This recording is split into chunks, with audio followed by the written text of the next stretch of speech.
dengan segera Ian berujar. Nanti saat di rancang aku akan menceritakan semuanya. Ian hanya tidak ingin Taeyong membuka mulut itu lagi, takut Ian tak jika pria itu terlalu banyak memberi kode pada Jimin atas hubungannya dengan Ian. Lalu setelah beberapa detik terdiam, Jimin pun memberi anggukan sebagai bentuk persetujuannya atas apa yang dikatakan Ian. Mirai wanitanya ke dalam dekapannya dengan lembut. Jimin kemudian berujar kepada Taeyong, aku minta satu saja.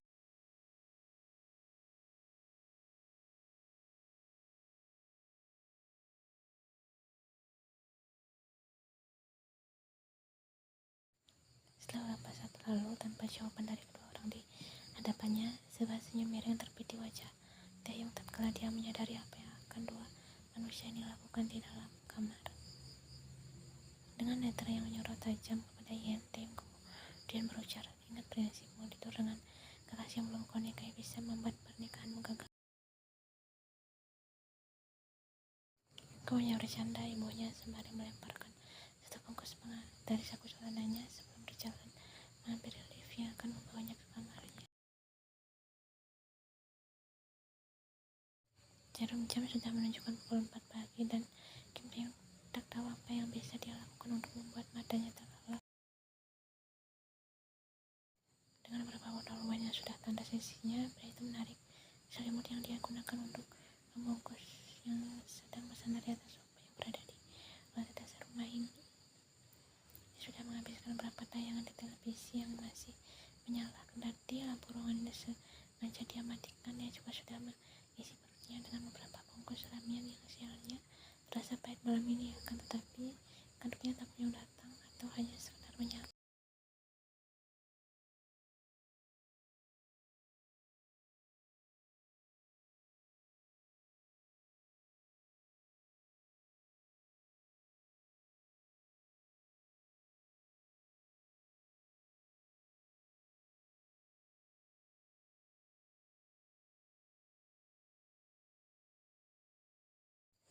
Seolah tak merasa enggan pada wanita itu, Taeyong kemudian kembali menjatuhkan fokusnya pada layar televisi. Dia mengabaikan Ian yang tampaknya juga turut mengabaikannya. Keduanya memilih diam hingga beberapa menit setelahnya. Ian tiba-tiba mendudukkan dirinya di sisi sofa samping Taeyong dengan sekotak es krim di tangannya. Tak hanya dengan kotak es krim itu, nyatanya Ian juga turut membawa sendok untuk memasukkan lelehan es krim 5 itu ke dalam mulutnya.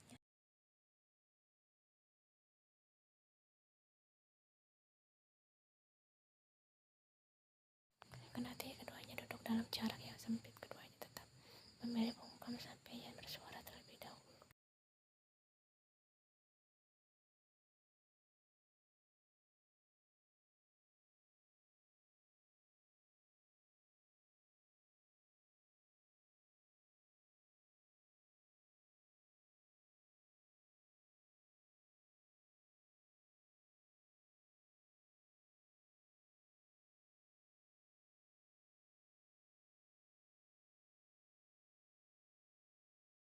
Dengan netra menatap Ian dengan tajam, Taeyong kemudian berujar, kau mencapakanku beberapa saat yang lalu dan lihatlah sikapmu sekarang.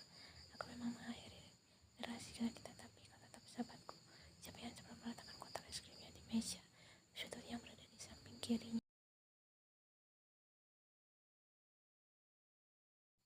Kemudian wanita itu kembali bersuara, jangan menunjukkan ekspresi seolah kau tengah cemburu. Kau memang cemburu, ucap Taeyong dengan ketus.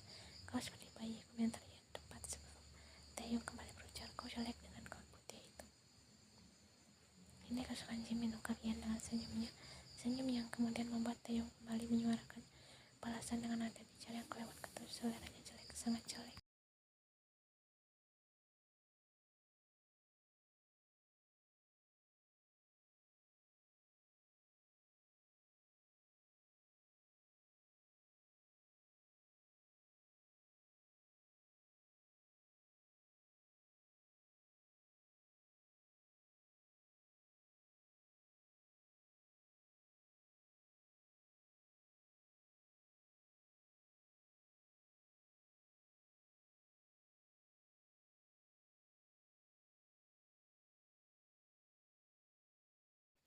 Kau mau aku maki di depan wajahmu, tanya Taehyung sembari memutar duduknya hingga keduanya bisa berhadapan. Setelah Ian Kim Taehyung segera menarik Ian hingga kedua itu kembali bertemu. Awalnya keduanya hanya dengan Ian yang terus berusaha melepaskan dia.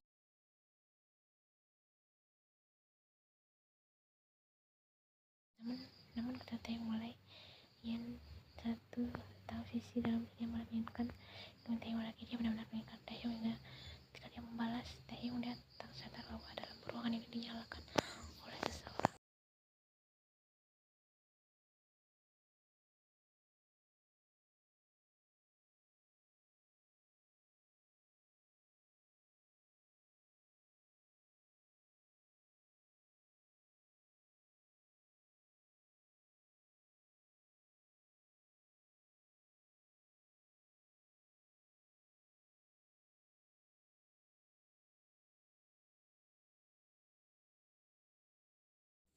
Ketika anak manusia itu tampak masih dikuasai oleh Kanduk dan Yonggi selaku kakak tertua di kelompok mereka memaklumi hal itu dengan lemari yang meletakkan sumpitnya. Yonggi kemudian meraih segelas air dan meneguknya perlahan.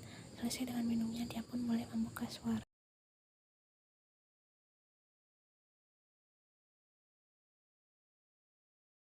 Ada yang perlu kalian ketahui ya, oleh karena itu aku kumpulkan kalian di sini, ujar Yonggi sebagai kalimat pembuka perundingan mereka pagi ini. Dari ke arah adik kandungnya yang masih digoda oleh Kanduk, Yonggi kemudian kembali berujar, Ian berencana untuk berhenti menjadi sekretaris Taehyung.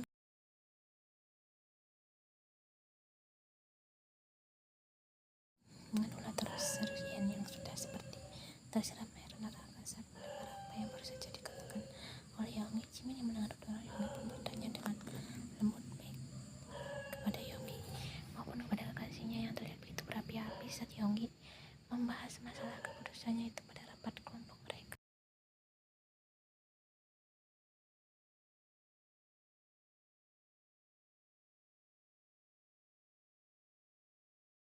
Kenapa dia memberi pekerjaan berat padamu?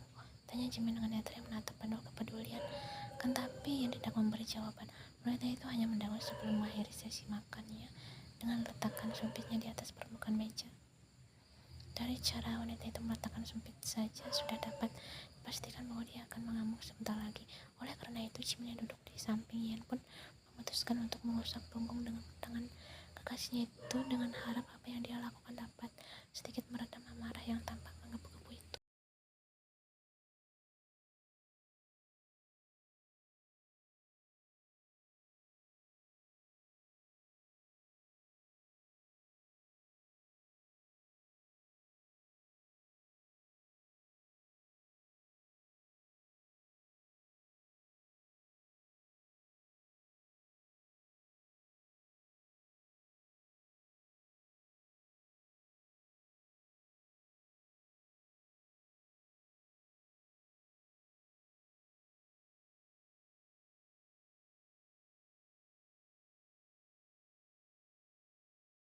Kendati Joko adalah yang paling andal dalam memainkan dan bisa style dari Eki, tapi yang aku Joko adalah tipe manusia yang harus didikte terlebih dahulu, apalagi pasal menjaga rahasia.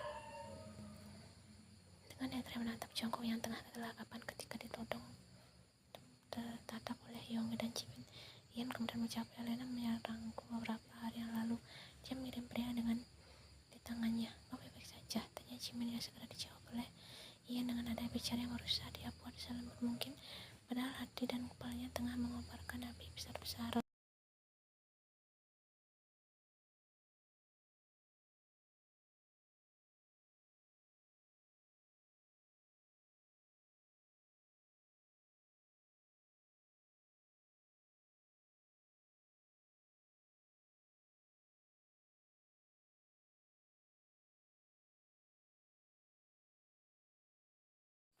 Mengelola napasnya setelah memberi penjelasan panjang lebar kepada dua orang di timnya ini, Ian kemudian kembali bersuara, aku yang meminta Jungkook untuk tidak langsung memberitahu hal itu kepada kalian.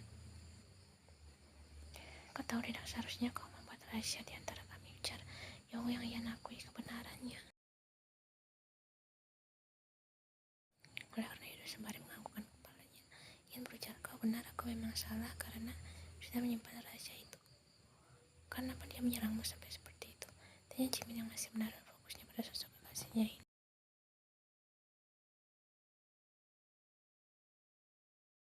Dengan tenang Ian menjawab, karena dia mencurigaiku, dia curiga bahwa aku hubungan istimewa dengan suaminya, Kim Taehyung. Aku rasa itu sesuai dengan tujuan kita. Maksudku udah dari awal kita memasukkan Ian ke dalam perusahaan yang dipimpin oleh Taehyung. Memanglah perusahaan untuk memfokusi Lena Kim terpecah. Jadi aku rasa semuanya sudah berjalan seperti apa yang kita rencanakan. Untuk Taehyung yang diam-diam disetujui oleh semua telinga di ruang makan ini.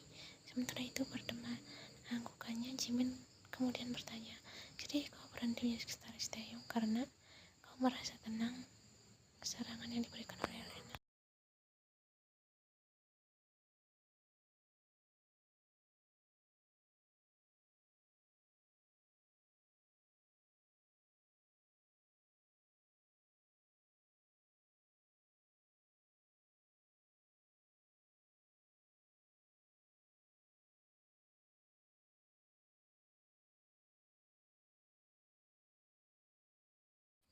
Nah, sebentar lagi kau harus bertahan di sana sampai 90% harta milik Lena berada di tangan kita. Kau pasti ingat apa tujuanmu memulai misi ini dan menyingkirkan misi-misi lain yang jauh lebih menjanjikan. Nominal bayarannya, balas Jung yang agaknya menimbulkan tanya dari Jimin.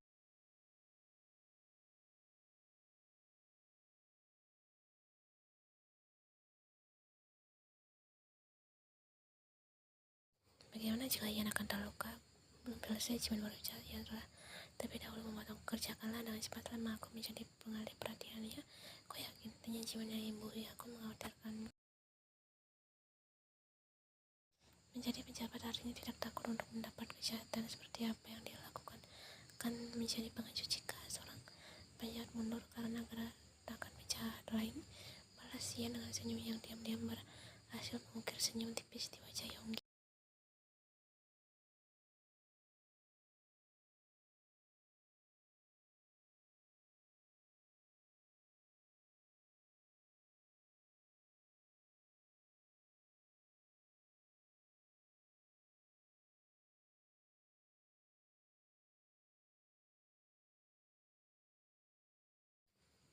Di tengah suasana yang mulai terasa semakin menegang itu, Jungkook memberi anggukannya sebelum Ian kembali berbicara.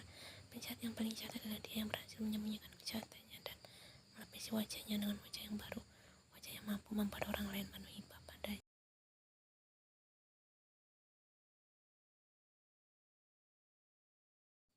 Selesai mengucapkannya, Ian kemudian berdiri dari duduknya dan bersiap untuk pergi ke kamarnya.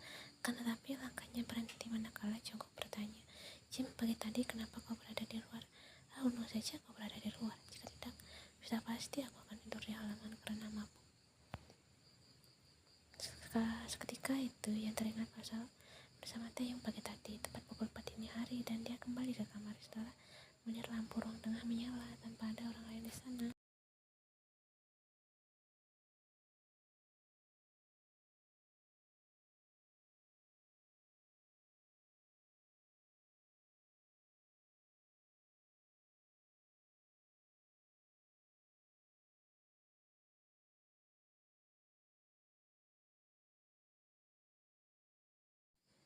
Tak lama setelahnya pun Taehyung mendapat pesan dari Yonggi bahwa Ian akan kembali bekerja dengannya dan akan lebih baik jika masalah surat pengunduran diri itu tidak akan sampai telinga orang lain. Tentu Taehyung menanggapi pesan Yonggi dengan senang.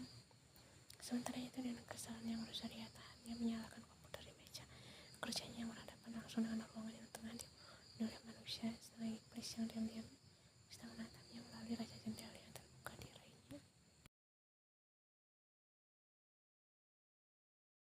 Dia sangat berusaha untuk mengabaikan sosok Kim Taehyung yang terus menyulam senyum penuh kemenangannya, namun akhirnya pria itu memang senang dimaki olehnya.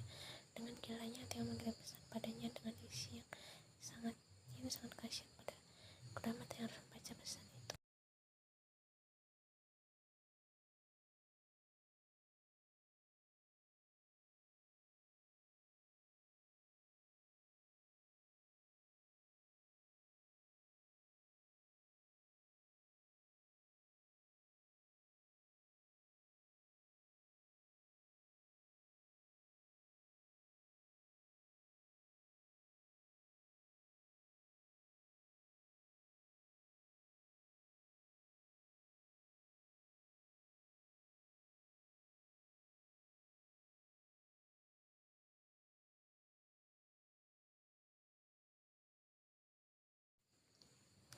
Baiklah, tenang sayang, Kim. Mau aku panggil ke ruanganku sedang siapa tahu kau rindu melihat wajah tampanku. Aku akan menendang bokongmu jika kau melakukannya. Baiklah.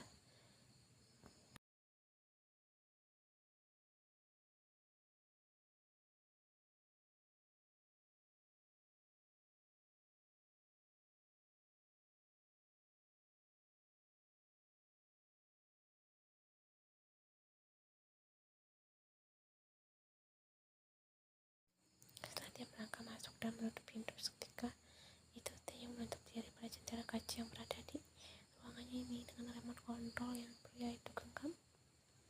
Tak lama setelahnya, senyum sok polos itu tampak beriringan dengan pudar. Dengarnya suara dari pria itu. Rasanya seperti terpisah lama ya, kota Taeyong yang pria itu ibu-ibu duduk di pangkuanku tidak. Tanpa ragu, Ian pun menolak dengan berujar, tidak, terima kasih, aku sudah memutuskan untuk kembali ke jalan yang benar.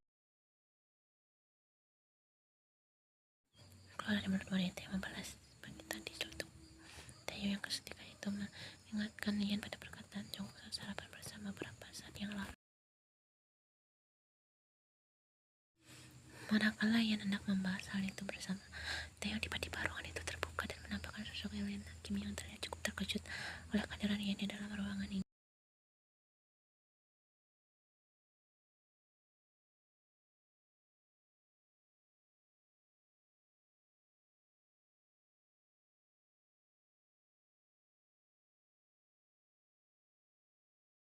Dan Kim memutuskan untuk menaikkan gaji saya agar saya tetap berada di tempat ini. Jawab Ian dengan senyum sopan yang nyatanya dimaknai Elena sebagai senyum penuh ejekan. Dengan niat yang memandang pada sosok suami, dia percaya untuk mengurus semua hal tentang perusahaan yang masih menjadi miliknya ini. Elena kemudian bertanya apa itu benar. Ya, aku melakukannya karena aku sangat membutuhkan Nona Lee, jawab Taeyong sembari bangkit dari kursi kekuasaannya dan berjalan menghampiri tempat Elena berdiri. Kenapa seperti itu? Apa pekerjaannya sangat bagus? Tanya Elena yang terus mempertanyakan kualitas pekerjaannya.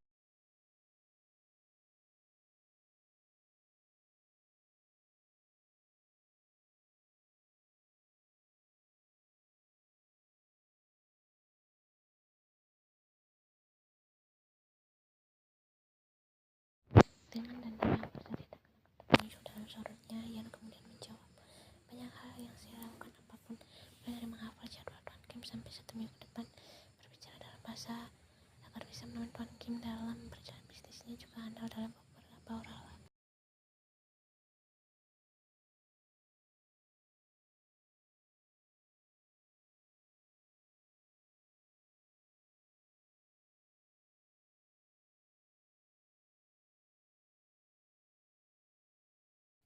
Bermain golf, berenang, sampai menunggangi kuda, apalagi jika kudanya besar, saya akan semakin bersemangat sampai berpuluh-puluh. Jawab Ian dengan netral yang sengaja menarik manja pada sosok Taeyong yang sepertinya tahu apa yang dimaksudkan dalam olahraga trail yang dia sebutkan. Sejujurnya sangat jijik kalimat yang baru saja dia suarakan, tetapi dapat tertutup adalah kepuasan yang dia dapatkan saat melihat sinyal paman Elena sekarang. Wanita itu memendam amarahnya seorang diri dan dia terlihat sangat tersiksa oleh itu. Sementara itu, ya dengan kesadaran yang cukup, Kim Taeyong mulai tahu bahwa Elena sudah tersulut oleh api yang berusaha dia nyalakan sendiri.